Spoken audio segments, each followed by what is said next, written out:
What's up, YouTube? It's NG, the Neon X, and I'm back. Today I'm into the LG V60, in that my LG V60 died on me.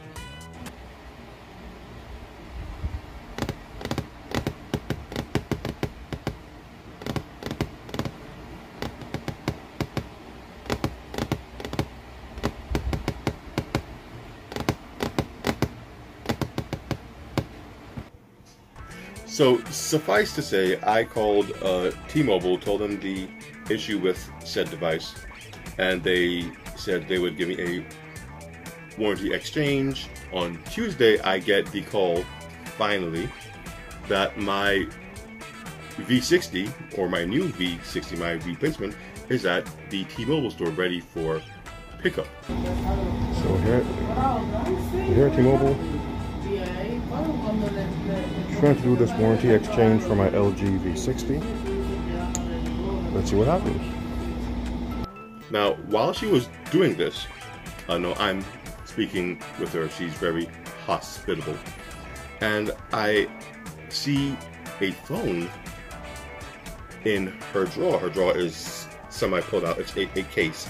It says LG Gate, and so I didn't know what an LG Gate was. I asked her, and it's the LG Stylo 6. She let me see this phone, and let me tell you, I was thoroughly surprised on how beautiful this phone was.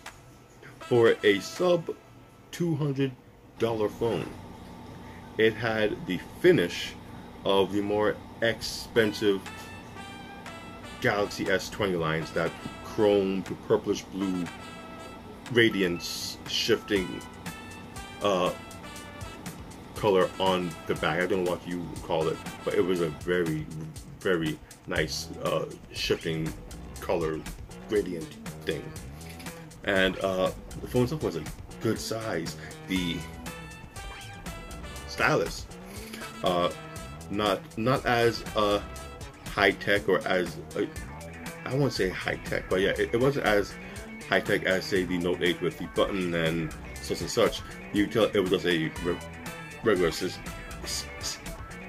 stylus, but it did feel good to hold, and with such a large display, it felt pretty good to write as well.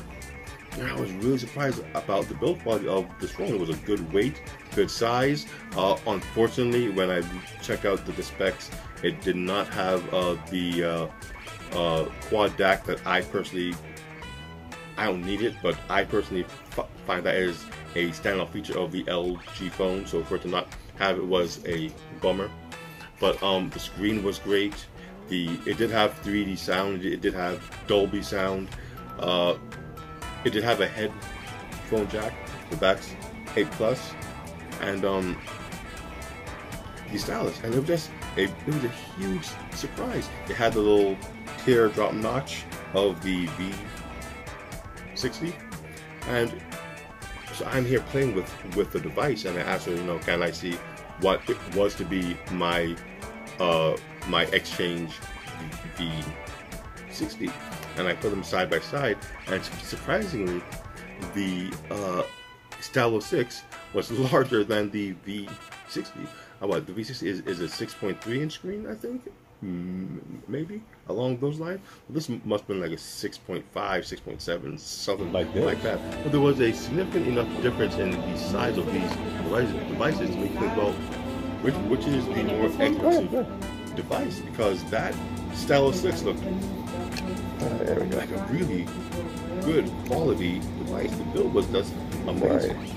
So I'm here, I'm taking pictures and video. It is what I do when I have a device. I get very excited, and you want to get and keep as much info on that device as you can. And I remember, the Samsung A71 was also, I don't know if it's out or it's supposed to come out, but so I just asked her, do you have it? And sure enough, it's also in the drawer to be put on display.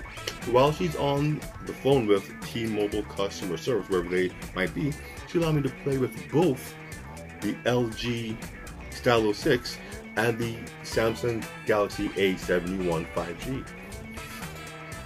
And my takeaway from having both devices, well, first, the A71 5G has the punch hole, well, it has the punch hole front-facing camera on the screen like the S20 and all of that. Has a similar camera hump on the back. I didn't get to try out the camera or anything, but I'm pretty sure that it's not the same quality as the S20, because it's not nearly as expensive as the S20, so they have to cut corners somewhere. The screen was nice, though I do say it felt kind of light. As far as quality goes, between the A71 and the Stylo 6, the A71 felt cheap. It was really light. The back felt kind of like the quality in the feel, in the weight, that heft just wasn't there. Not that I need a heavy phone. Some people like their phones to be light. I just felt like for how I use my phones, I might be prone to break the A71 5G more so than the Stylo 6. So putting both of them side by side, of course the A71 has the better screen, has the curved edges on that screen, and it looks the more premium device as far as the screen is concerned. The display just looks like a Samsung display, but the Stylo 6, the build quality of the rest of the phone was better than the A71. So if you could somehow merge the two, you'd have the perfect mid-range phone. So the price of the Stylo 6, when I looked it up, is $259.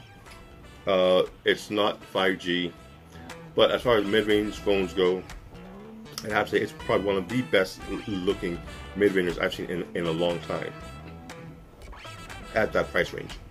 Now the A71 5G is $600.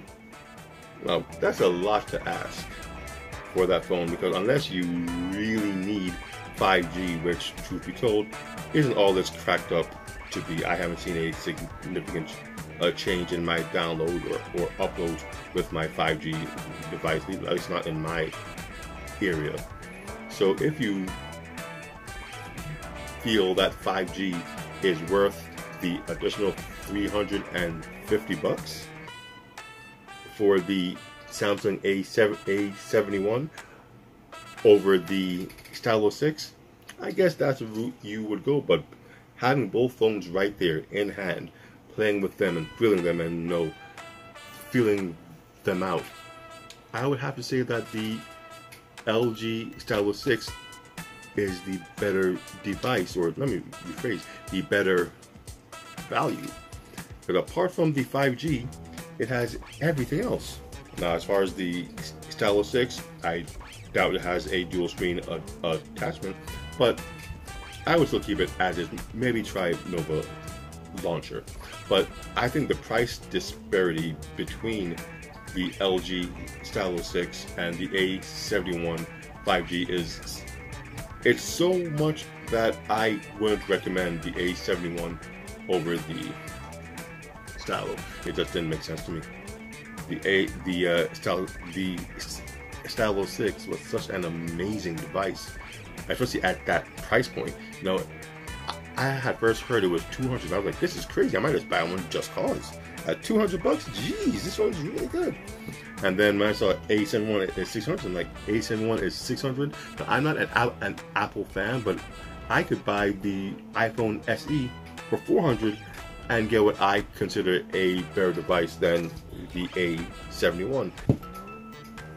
Whole moral to the story: as bad as your day may go, there's always something that should be able to brighten up that mood. So when I get to play with these devices in the type of environment where they're not locked down, there's no casing so you can't move it. The device is just free to move, to roam, and you're able to compare and take pictures and get into the details of it. I find that very fascinating, and I enjoy it. You have no idea how much I just enjoy playing with these things. So, like I said, in the end, it all worked out, and that whole LG V60 fiasco actually turned out to be a pretty positive thing. So I just wanted to share that. So this is NG, the Neon X, and my LG V60. This is what I'm into.